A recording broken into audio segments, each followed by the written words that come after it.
Hello guys, this is Jacob from Gerpin Capitals. Loss recovering சேலஞ்சில் இன்றைக்கி day 4th இருக்கும். இன்றைக்கி பார்த்திங்கன்னா நம்ம 2 ட்ரேட் எடுத்துருக்கோம். அந்த 2 ட்ரேட்லையுமே நம்ம இன்றைக்கி லாஸ் தான் பண்ணியிருக்கோம். இன்றைக்கி எவ்வளோ லாஸ் ஆகிருக்கு அப்படின்றத பார்த்துடலாம். இன்றைக்கி டோட்டலாக நான் வந்து 2 ட்ரேட் எடுத்தேன். ஃபஸ்ட்டு ட்ரேட் பார்த்திங்கன்னா 10.59க்கு, செகண்ட் ட்ரேட் பார்த்திங்கன்னா 1.9க்கு எடுத்திருக்கோம். ஸோ அந்த 2 ட்ரேடில் ஃபஸ்ட்டு ட்ரேட் பார்த்திங்கன்னா எனக்கு 10.59 கிடச்சிச்சு.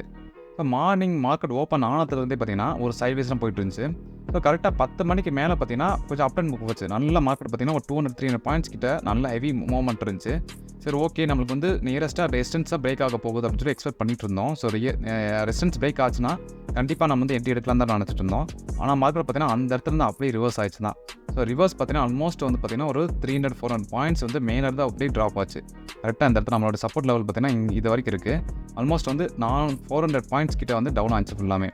ஸோ டவுன் ஆன பிறகு ஓகே, நம்ம வந்து புட் ஆப்ஷனே பை பண்ணிடலாம்னு சொல்லிட்டு நம்மளோட கண்டிஷன் சாட்டிஸ்ஃபை ஆக தான் வெயிட் பண்ணிருந்தேன். கரெக்டாக பார்த்தீங்கன்னா 10.59க்கு நம்ம 10.58ஓட க்ளோஸ் ஆகி 10.59க்கு நம்மளை வந்து என்ட்ரி எல்லாமே சாட்டிஸ்ஃபை ஆச்சு. ஸோ என்ட்ரி சாட்டிஸ்ஃபை ஆன பிறகு நான் என்ன பண்ணிட்டேன், 10.59க்குலாம் கரெக்டாக என்ட்ரி எடுத்துட்டேன். ஸோ 100 ருபீஸ் நான் ஆர்டர் போட்டேன் நான். ஆனால் பார்த்தீங்கன்னா ஆர்டர் விழுந்தது பார்த்தீங்கன்னா 109 ரூபா, அதாவது 109ல் வந்து ஆர்டர் விழுந்திருக்கு. ஸோ அதோட ஹையஸ்ட் பார்த்தீங்கன்னா கரெக்டாக 165 ரூபா. ஸோ 109லேருந்து 165 ரூபா பாருங்கள். 165 minus 109 போட்டிங்கன்னா டோட்டல் 56 ரூபி இன்ட்டு 495 குவான்டிட்டி நம்ம வந்து பர்ச்சேஸ் பண்ணியிருந்தோம். ஸோ டோட்டலாக 27,720 ரூபா ப்ராஃபிட் கிடச்சிச்சு நம்மளுக்கு அந்த இடத்துல. பட் அதெல்லாம் நம்மளால் புக் பண்ண முடியல. ஆக்சுவலாக நம்ம வந்து நம்மளுடைய எய்ம் என்னென்னா, நம்ம 100% டார்கெட் புக் பண்ணணும், இல்லைனா இஎம்ஐ பேஸ் பண்ணி க்ளோஸ் ஆகணும், இல்லைனா ஸ்டாப் லாஸ் வந்து நம்ம ஸ்டாப் லாஸோட வெளியே வரணும். ஸோ 3 கண்டிஷன் தான் நம்ம வச்சுருக்கோம். ஸோ அது பேஸ் பண்ணி பண்ணும்போது நம்மளுக்கு வந்து 25 அதாவது 50% மேலே போனோன்னு நான் என்ன பண்ணிட்டேன்னா, என்னுடைய ஸ்டாப் லாஸ் வந்து ட்ரைல் பண்ணி காஸ்ட் கிட்டே கொண்டு வந்துட்டேன் நான். ஸோ ஃபஸ்ட்டு ஸ்டாப் லாஸ் அதனால் பார்த்தீங்கன்னா என்னுடைய லாஸ் பார்த்தீங்கன்னா எனக்கு ஆல்மோஸ்ட் இருந்தது 0, அதாவது 0னா 39 ரூபி. இது வந்து கொஞ்சம் ஸ்லிப்பேசஸ் ஆல்மோஸ்ட் 0 ஆயிடுச்சு. ஏன் அப்படின்னா மார்க்கெட் இது மாதிரி ரிவர்ஸ் ஆக சான்சஸ் நிறையவே இருக்குன்னு நினச்சிட்டு இருந்தேன். ஸோ அதனால் வந்து என்ன பண்ணேன்னா, என்னுடைய ப்ராஃபிட் வந்து 0, அதாவது காஸ்ட்டாக கொண்டு வந்தேன் என்னுடைய ஸ்டாப் லாஸை. செகண்ட் டேட் பார்த்தீங்கன்னா எனக்கு கரெக்டாக 1.9க்கு கிடச்சிச்சு. 1.9 கிடச்சிட்டு அடுத்த நிமிஷமே நம்மளுக்கு ஸ்டாப் லாஸ் கிட்ட ஆயிடுச்சு. ஸோ பார்த்தீங்கன்னா இது ஹெவி மூவ்மெண்ட். மார்க்கெட் பார்த்தீங்கன்னா வோல்டாலிட்டி ரொம்ப ஹெவியாக இருக்குது. இன்றைக்கி வந்து 15% மேலே தான் போயிட்டுருக்கு இப்போ வரைக்குமே. அதனால் வந்து நம்மளால் எதுவுமே பண்ண முடியல. நம்மளுக்கு 1.9 கிடச்சிச்சு எனக்கு. ஸோ கரெக்டாக இந்த இடத்துல பாருங்கள், இந்த பாயிண்ட். ஸோ 1.7 முடிச்சுட்டு 1.8, 1.9 கரெக்டாக நான் வந்து என்ன பண்ணுறேன், இந்த இடத்துல நான் எடுத்துகிட்டு நான் எடுத்த பிறகு பார்த்தீங்கன்னா அடுத்த நிமிஷமே நம்மளுக்கு ஸ்டாப் லாஸ் ஹிட் ஆயிடுச்சு. பெரிய கேனலோட க்ளோஸ் ஆயிடுச்சு இந்த இடத்துல.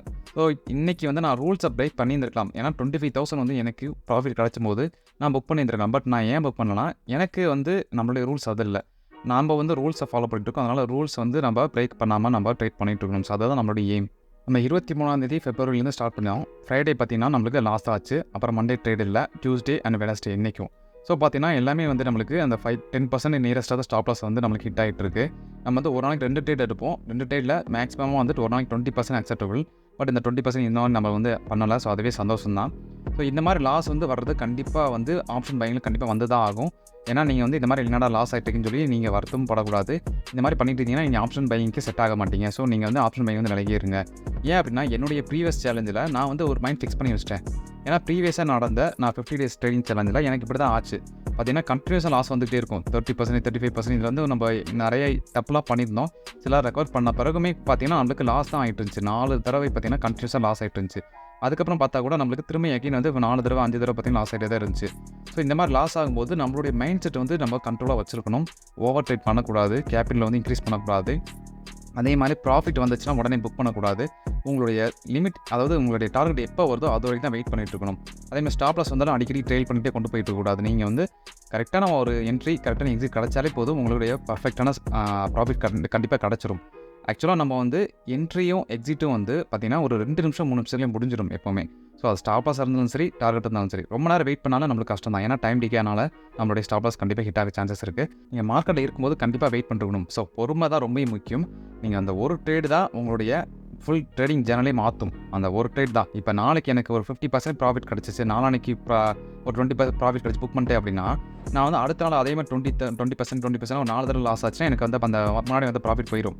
ஸோ இன்கேஸ் நாளைக்கு எனக்கு 100% ப்ராஃபிட் கிடச்சாலுமே அந்த 100% வச்சு எகைன் வந்து ஒரு 5 நாளைக்கு நான் ட்ரேட் பண்ண முடியும் நாளைக்கு. ஏன்னா ஒரு நாளைக்கு நம்ம 20% லிமிட் வச்சுருக்கோம். ஸோ அந்த 20% லாஸ் ஆனாலுமே 5 நாளைக்கு என்னால் ட்ரேட் பண்ண முடியும். ஸோ அதனால தான் நம்ம வந்து 1:10%, அதாவது 1:10 அந்த ரிஸ்க் ரிவார்டு வச்சு தான் நம்ம ஃபாலோ பண்ணிட்டு இருக்கோம் ஆப்ஷன் பையிங்கில்.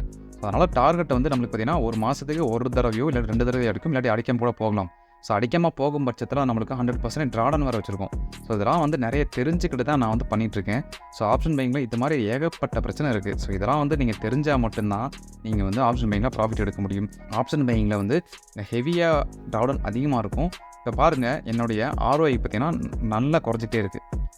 நான் ஸ்டார்ட் பண்ணதுலேருந்தே பார்த்தீங்கன்னா இது வரைக்கும் ஒரு இம்ப்ரூவ்மெண்ட்டே இல்லை. ஸோ ஃபுல்லாமே டிக்ரீஸ் ஆகிட்டு தான் இருக்குது. அதே மாதிரி ட்ராடன் பார்த்தீங்கன்னா அதே மாதிரி தான் நம்மளுக்கு ஃபுல்லாமே 30% கிட்ட ட்ராடன் போயிடுச்சு. லாஸ் பார்த்தீங்கன்னா ரெக்கவர் பண்ணவே முடியல. இப்போ வரைக்குமே பார்த்தீங்கன்னா இங்கே நல்ல கீழே தான் போயிட்டுருக்கு. ஸோ இருந்தாலும் நம்மளுக்கு எந்த பிரச்சனையும் இல்லை. ஏன்னா நான் 50,000 என்னுடைய ப்ரீவியஸ் சேலத்தில் எடுத்து நான் போட்டிருக்கேன் நான். ஸோ ஆஃப்டர் 100% ட்ராடன் ஹிட் ஆன பிறகு நம்ம அடுத்த என்ன பண்ணாலும் நம்ம யோசிச்சு பண்ணணும். ஓகேங்களா? ஸோ இதில் பார்த்தீங்கன்னா 4 ட்ரேடிங் டே எடுத்தாச்சு. அதில் வந்து 3 ட்ரேடிங் டே பண்ணியிருக்கோம். அதில் 3மே லாஸாக தான் இருக்குது. இது வரைக்கும் ஒரு வின்னிங் டேஸ் கூட நடக்கலாம் நம்மளுக்கு. ஆக்சுவலாக நான் வந்து இந்த ஒரு 10 டேஸ் போன பிறகு தான் தெரியும் எப்படி நம்மளுடைய அந்த சம்மரி அப்டேட் ஆகும்னு சொல்லிட்டு.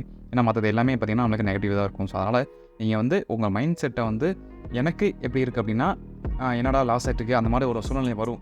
அதே மாதிரி இதை பற்றி எனக்கு தெரியும். லாஸ் ஆனாலும் என்னைக்காச்சும் ஒரு நாள் ப்ராஃபிட் கொடுக்கணும்னு சொல்லி எனக்கு தெரியும் அது. ஸோ அந்த ஸ்ட்ராட்டஜி மேலே நீங்கள் நம்பிக்கை வைக்கணும். ப்ராஃபிட் வந்து கண்டிப்பாக கிடைக்கணும் நம்பிக்கை வச்சா மட்டும்தான் உங்களால் கன்சிஸ்டண்ட்டாக லாங் டேர்முக்கு நீங்கள் இந்த மாதிரி ட்ரேடிங் பண்ண முடியும். இல்லைனா இந்த ஸ்ட்ராட்டஜி மாற்றுவீங்க, அப்டேட் பண்ணுவீங்க, பிரச்சனையாகிட்டுருக்கு. ஸோ ஹை வீக்ஸில் பார்த்தீங்கன்னா உங்களுடைய ஸ்ட்ராட்டஜி ஒர்க் ஆகலை. ஸோ அகைன் மாற்றுவீங்க. ஸோ இந்த மாதிரி பண்ணிகிட்டு இருக்கும்போது மைண்ட் செட் கொலாப்ஸ் ஆகும். உங்கள் ட்ரேடிங் ஸ்ட்ராட்டஜி மாற்றுவீங்க, கேபிட்டலை மாற்றுவீங்க. ஸோ எல்லாமே மாற்றிட்டே இருக்கும்போது உங்கள் பிஸ்னஸே ஃபுல்லாக லாஸ் ஆகும். ஸோ எந்த ஒரு பிஸ்னஸாக இருந்தாலும் ஒரு 6 மாதம் to 1 year வந்து கன்சிஸ்டண்ட்டாக ஒரே மாதிரி நீங்கள் ஃபாலோ பண்ணிங்கன்னா அது நம்மளுக்கு வந்து நல்ல ஒரு க்ரோத் கொடுக்கும். கொஞ்சம் கொஞ்சமாக க்ரோத் கொடுத்துருக்கும். ஸோ அதை தான் நானும் நம்பிட்டு இருக்கேன். ஸோ அந்த நம்பிக்கை வந்து எப்படி இருக்குன்றதை நம்ம இந்த லாஸை ரெக்கவர் பண்ண பிறகு பார்த்துக்கலாம். ஃபஸ்ட்டு லாஸை ரெக்கவர் பண்ண முடியுதான்னு பார்க்கலாம். அதுக்கப்புறம் லாஸ் ரெக்கவர் பண்ண முடிச்ச பிறகு நான் அடுத்து என்ன பண்ணலான்னு பார்த்துக்கலாம். ஓகேங்களா? ஓகே கைஸ், இன்றைக்கி நம்மளுக்கு லாஸ் தான் புக் பண்ணிட்டோம். நீங்கள் ஏதோ ப்ராஃபிட்லாம் பண்ணியிருந்தீங்க அப்படின்னா கண்டிப்பாக கமெண்ட் பண்ணுங்கள். அதே மாதிரி டிஸ்க்ளைமர் சொல்லிடுறேன், இந்த ஸ்ட்ராட்டஜி வந்து ரொம்ப ரிஸ்க்கான ஸ்ட்ராட்டஜி. இதை கண்டிப்பாக யாரும் ஃபாலோ பண்ணக்கூடாது.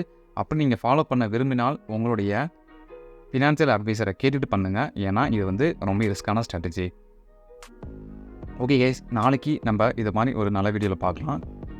வேறு ஏதாச்சும் உங்களுக்கு ஏதாச்சும் கமெண்ட் இருக்குது, இந்த ஸ்ட்ராட்டஜி என்ன அப்டேட் பண்ணலாம், உங்களுக்கு என்ன தோணுது அப்படின்றத கண்டிப்பாக கமெண்ட் பண்ணுங்கள். நம்ம அடுத்த நாள் இதை பற்றி நம்ம பேசுவோம். Okay guys, thank you.